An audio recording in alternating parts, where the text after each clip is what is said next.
Freelancing is a great way to make a living because it gives you the freedom and flexibility to earn money anywhere you want. And it can be more lucrative than a traditional 9-to-5 job. But the road to get there is not always simple. I've been a freelancer for more than 14 years now. And today I want to go through a few steps you should be taking to start your freelancing career.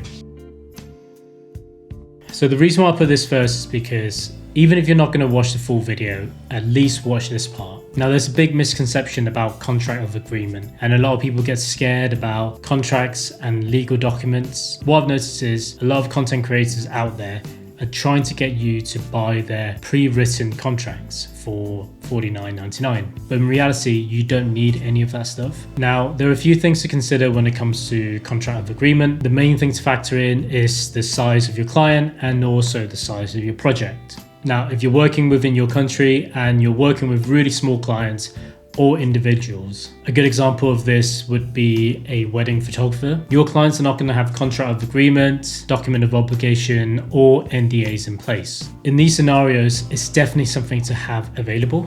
And nowadays with ChatGPT, you can quite easily ask it to produce one for you. If you give it the correct prompts like your business name, your client name, what you're delivering, the price, and the payment terms. But bear in mind that these documents are only as good as your ability to enforce them. So what that means is if you don't actually have the resource or ability to go to court and fight these cases, there isn't really much follow through you can have with them. And I should add that if you're in a position where you're charging clients enough to have the resources to follow up on breaching contractual agreements, then you should really be reaching out to a legal professional to create these documents. Now, if you're working within your country, you might have some local legislations that can protect you against these missed payments. So here in the UK, you can file a small claims to court for any late commercial payments. And when you go down this route, you're pretty much terminating the relationship you have with this client. So sometimes it's actually worth just making a courtesy call to the client, see if there's anything you can arrange between the two of you in order to process the payment. But realistically, the best way to safeguard yourself when you're working with really small clients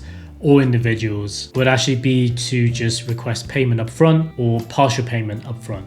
And if they can't agree on this, then it'll be down to you to decide whether or not you want to accept this client or not. If they don't want to make any payments up front, then what you can do is withhold the work until they've made the final payment. And another tip is to never send the raw files. And if you're delivering websites, obviously you can just take down the website if they haven't paid you. Now, as you start to scale your freelance business, and you're starting to work with bigger clients up to corporate level, these clients will more than likely have contract of agreement and NDAs in place. And you'll actually be the ones who are going to be agreeing to their terms on being a freelancer for them. So if you're looking to get into a more technical realm of freelancing, such as UI UX or web development, this is more likely on what will actually happen. Now, in my 14 years of freelancing, I've only ever had 2 clients who never paid me. Both of them were really early on in my career, and I guess they were just taking advantage of me, which, to be honest, is a lesson learnt. One of them was in America, so there was pretty much nothing I could do about it. And the other person, we exchanged phone numbers, and once I delivered the work, he just never got back in touch with me. And obviously, if I've just got a phone number, there really isn't much you can do with the small claims because you need to be able to find the person in order for the debt collectors to go after them. And luckily, I didn't actually commit a lot of time for both of these projects, so I just took that as lesson learned.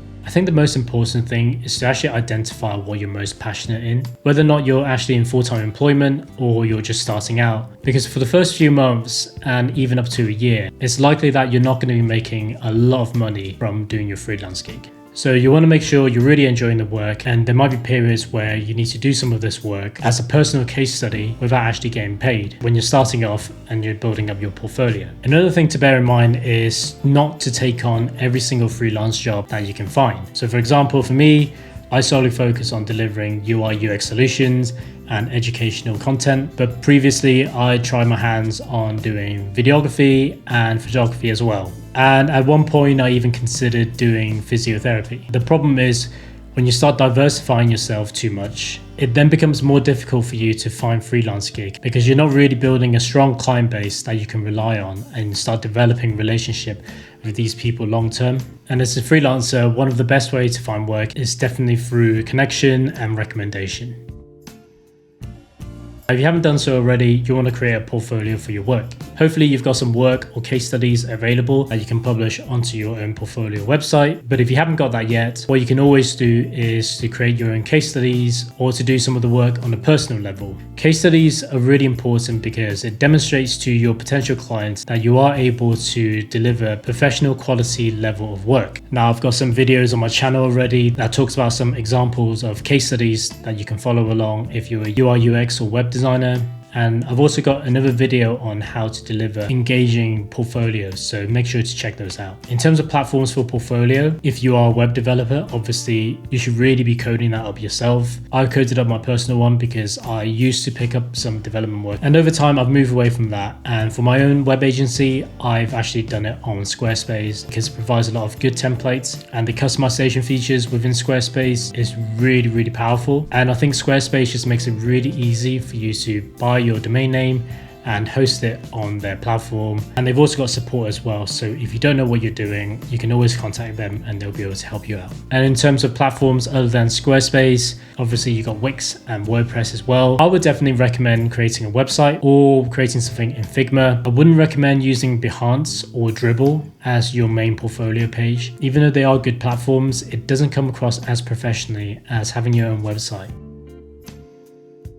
So once you've got all these things in place, what you want to do now is to start getting your name out there. Now, the way I would reach out to people if I was a freelancer would be very different to the way I specified in the other video that I made about creating a web design agency. Because as a UI UX designer, you're creating something that is very niche and very specific. It's not an end product, and the majority of the clients that you're going to be working with are realistically going to be tech clients who knows what they're looking for. So you're not going to be reaching out to local restaurants or personal trainers looking to deliver a Figma file to them. What you want to be doing is creating profiles on freelancing websites. Now, these are the 5 main ways I've got all of my freelancing gigs. Now, the first one, and it's by far my most frequent way of finding clients, is just through recommendation. So I've delivered a piece of work for a specific client. They'll have a team of people who will then end up going different directions, and when they end up working with another company, they get in touch with me and they ask me to deliver another piece of work. Number 2 is a platform called Uno Juno. Uno Juno is very similar to platforms like People Per Hour and Fiverr, but the main difference is it actually narrows down the individuals who can actually submit a proposal to the client. So if you look at websites like Upwork, Fiverr and People Per Hour, if someone submits a task, what you'll find is thousands of people will end up applying, and even on LinkedIn and job sites as well. But what Uno Juno does is it'll match your profile to the specific client and it will invite you to apply for a project. So most of the projects that I apply for within Uno Juno, they'll only have about 10 to 15 people applying for them. So